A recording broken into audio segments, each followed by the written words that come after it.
तर जाहीरपणे आम्ही म्हणतोय, जाहीरपणे आज पण म्हणतोय, मला या लांड्यांचं मतदानच नको, मला मतदानच नको। अरे जो वाईट नजर टाकतो माझ्या माता भगिनींवर त्याचं मतदानच नको। अरे जो आमच्या या देवस्थानच्या जागेवर वट बसवतो त्याचं मला मतदानच नको। अरे इथून पुढे आमदार नाही झालो तरी चालेल, पण शेवटच्या श्वासापर्यंत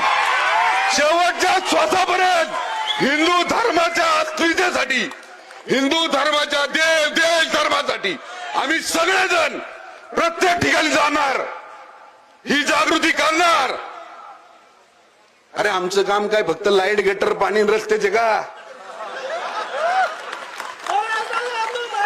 आम्ही आमच्या सुविधा केव्हा देऊ? जेव्हा आमच्या धर्मातला प्रत्येक घटक सुरक्षित